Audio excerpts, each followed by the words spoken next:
Alright. Well, howdy. We're doing this weekend is hooking up my wideband O2 sensor that I bought because I was tuning in low, narrow band, long-term, short-term fuel trims. It's a pain in the ass. So now I have a wideband O2 sensor which will let me tune in mass airflow and lambda as well. First things first, I had to go out, get me some special things. I keep looking down because my phone's in front of me, which is showing me how centered I am because I'm amateur duty. So, DB9 to USB, that way. I had to buy one of these, a couple bucks. I had to buy, it was a two-ended, normal DB9, same thing. One was a male, the other one's a female. Cut the male off, don't need it.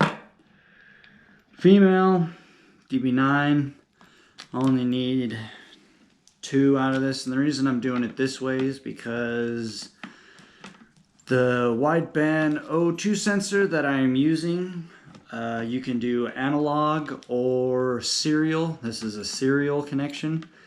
If you do analog, you get a lot of interference, or you possibly get a lot of interference from what I've been reading about, and it switches signals at least 4 different times because it's digital when it's at the gauge, converts it to analog, goes to the tuner, reconverts it in the tuner, and projects it onto your screen.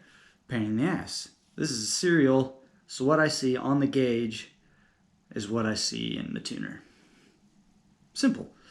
But it requires a bit of modification. So back to the cable. I cut my male end off, and here we are. So there's a blue serial cord, serial wire. That's the signal. It's going to the pin number 2. Is that right?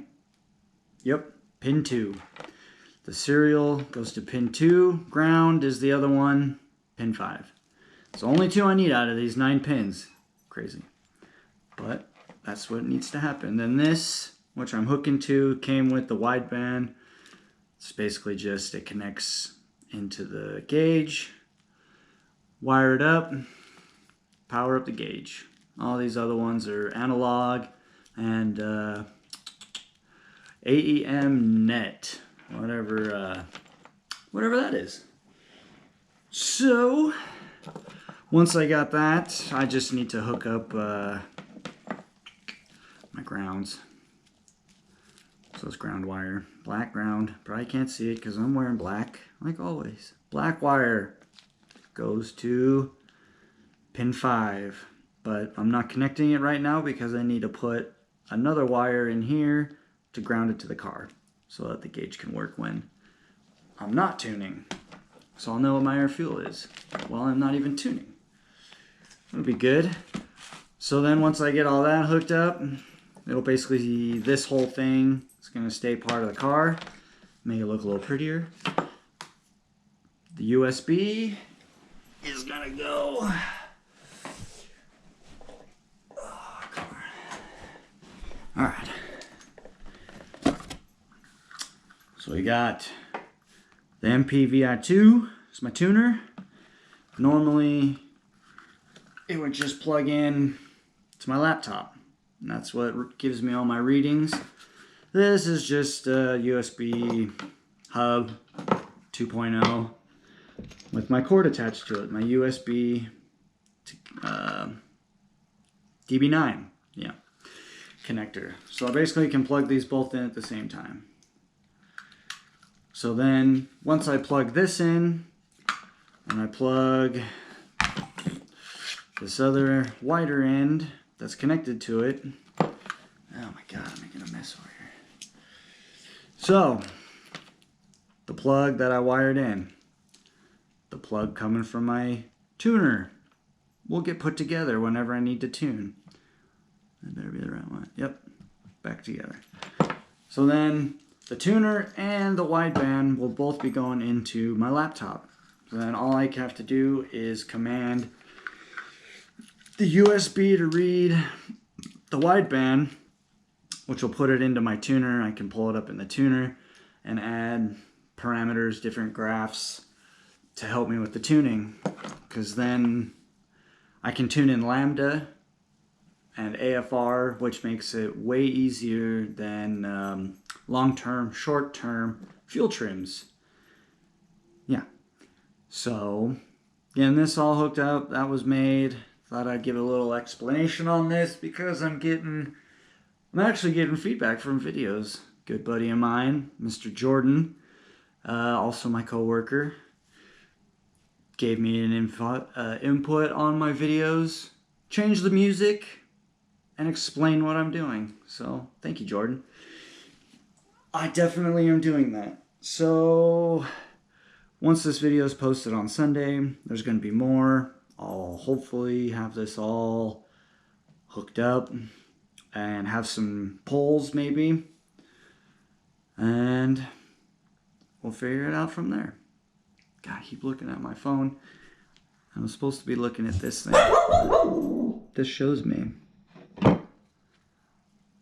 where I'm at.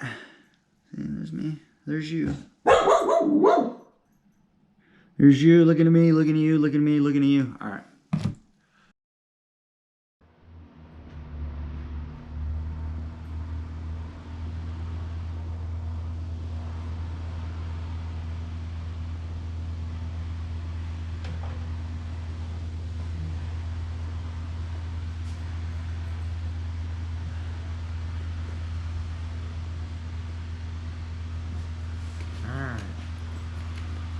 We got the wideband gauge, wiring kit, MSD ends for the coils, so we're getting rid of these old spark plugs, putting some MSD, it's good stuff, putting the wideband in, hopefully make a few poles. So basically what you're going to see is me turning these into fully functional spark plug wires, all it is. And then I'll give a little bit more info on the wideband as I'm going along, but I think that'll do it. So let's cue the music.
here at the shop.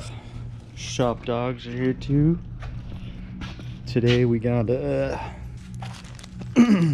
just a bezel from my wideband, oil and filter. First thing we'll do, and then we're gonna mount up the wideband gauge, probably somewhere down in that area. And then last week I had a pretty big scare with Dozer over there, so most of the footage I have isn't really good footage, but I did some pretty nifty stuff. I made some new MSD spark plug wires.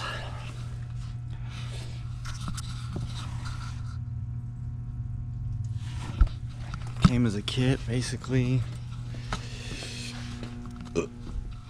Get this nice big box full of wires, and they come with one end on them.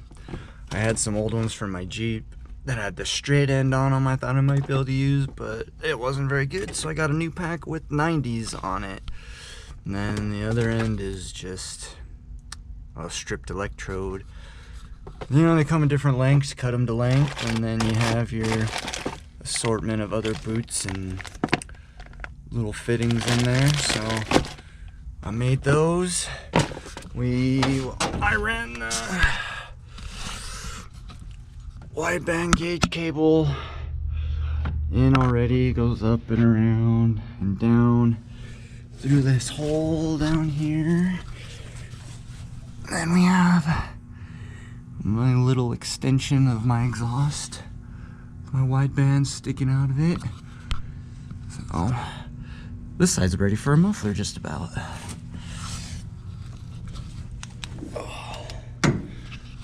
So there's that. And this weekend, I'm gonna try and do some actual boosted poles. See how far I get. Now that I have an actual wideband, I can tune in lambda instead of long-term, short-term field trims, which I was talking about when making the wires. I also gotta check this fucker. I gotta switch this one out for the one in the Jeep and see if my throttle position sensor is bad or if my wiring is bad. But it couldn't be my wiring because I'm an expert wirer. So I bought a crappy part. I didn't make a crappy part. Remember that. Alright, well, I'm gonna get the fenders taken off and everything. We'll get ready and we'll be back when we're ready to go. Alright, well, sorry that this went straight from me getting ready to me showing you the awesome shit. I got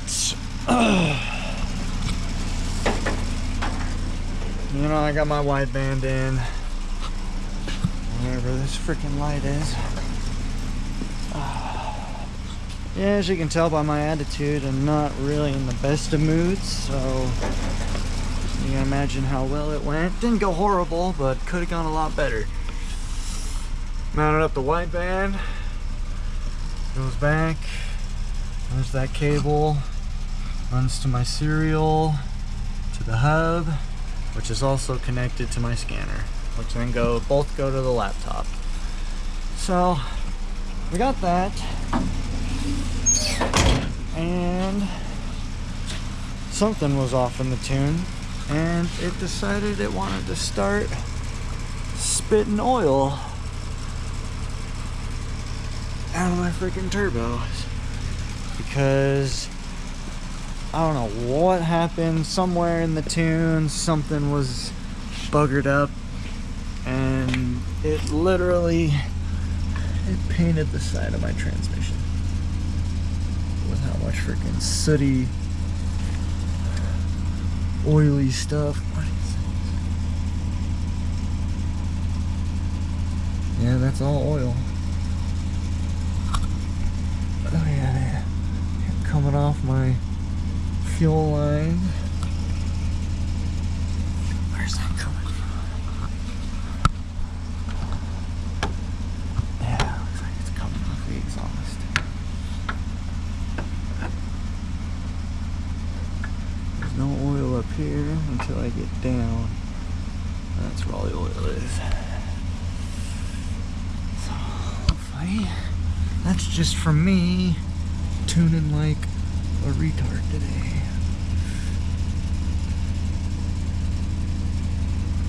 Really nothing, I don't know what.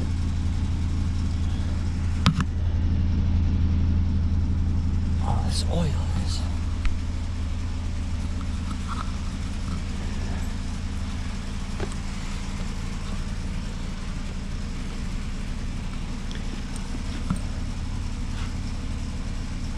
Alright. Anyway, yeah, it ran like crap. It was blowing all sorts of nasty stuff out the exhaust because it had so much blow-by from there being negative 10 to 15 degrees timing at idle, which was causing it basically to fight itself. And finally got it to idle, smoking like a beast. Got yelled at by the boss because he came in. There's a haze of smoke everywhere. Other than that, I guess we'll that's probably going to be it for the tuning, because I also don't have a torque converter, so it's not really helping out with me trying to set idle and little bit of rev ranges, because the motor's free spinning and it doesn't have any resistance. It needs the resistance to calculate parameters correctly. But tomorrow we will be in to scale the car.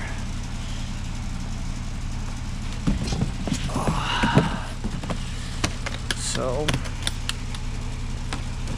tomorrow we'll come in, we'll hook this up, we'll put the car on 4 scales, get the weight of the car, which Pro Torque wants to know, so that they can send me the right torque converter. And once I get the right torque converter, I could probably get back to tuning. Yay! So much. Every time I think I'm a little bit closer, nope. Another road bump. So we're heading home. See ya tomorrow. Alright, dudes and dudettes, we're back at the shop today. Arya and Dozer shop dogs are present as well. But today we're gonna be scaling. So we have the scales in there. But I have so much crap everywhere, if you cannot tell. Already started pulling some of it out. Honda wheels that I have still yet to paint. Well, the back side's been painted, front side's primed, just needs color. But pulling all this out so that I can get it on the scales, and we'll be right back. Alright, we're back. Car's on the scales.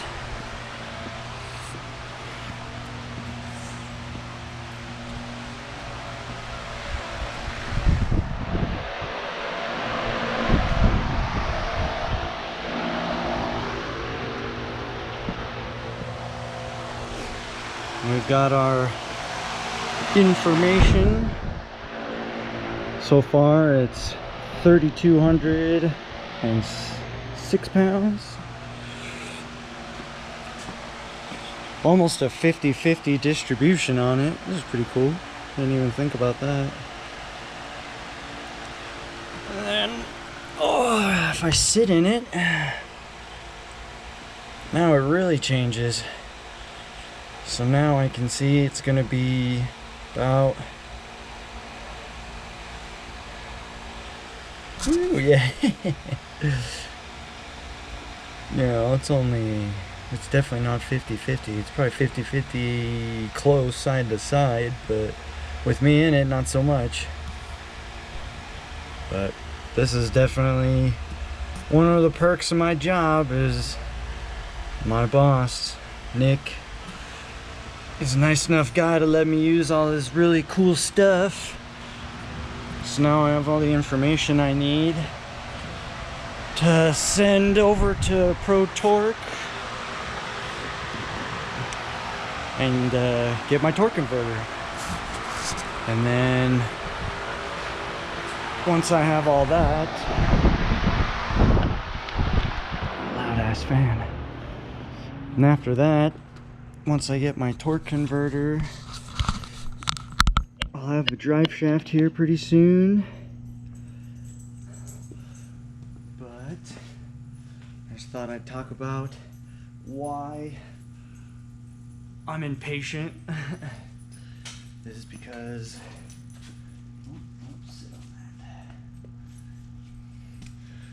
because of I can't do any more tuning. I probably shouldn't have done any tuning whatsoever on this without it being hooked up to the transmission and have load under it.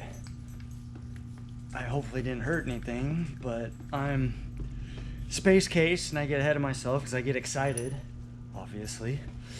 And the whole reason behind it is you have a volumetric efficiency table, VE table, which runs off of vehicle RPM, motor RPM, and manifold pressure.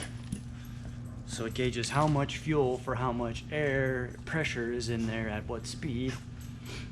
And with no load on it, if anybody knows anything about air pumps, if you have no load, they don't pull as much vacuum. So as I'm trying to tune it, it's pulling less vacuum than it should, so it's reading the wrong part of the table, which is causing it to run like crap. So it's just a snowball effect after that. I thought I was having problems with my throttle position sensor. Turns out most likely it's just because it's free spinning. There's no load. So once it gets into a different RPM, it sees what it needs to do fuel and air-wise on the table, and there's no resistance, so it just surges and jumps all over the place, and yeah, it wasn't fun. It was kind of a learning experience, but I did know this already, but it had crossed my mind. I didn't think it would play that big of a role. So yeah, that's that. I think that's all we got for this weekend. Well, this video will be last weekend and this weekend because this guy right here was sick. He got into my sock and had to have his stomach basically pumped. Now he's better, huh? So we'll combine 2 weekends into one video, huh? Alright. I think that's gonna do it. So, you say bye-bye? Until next time.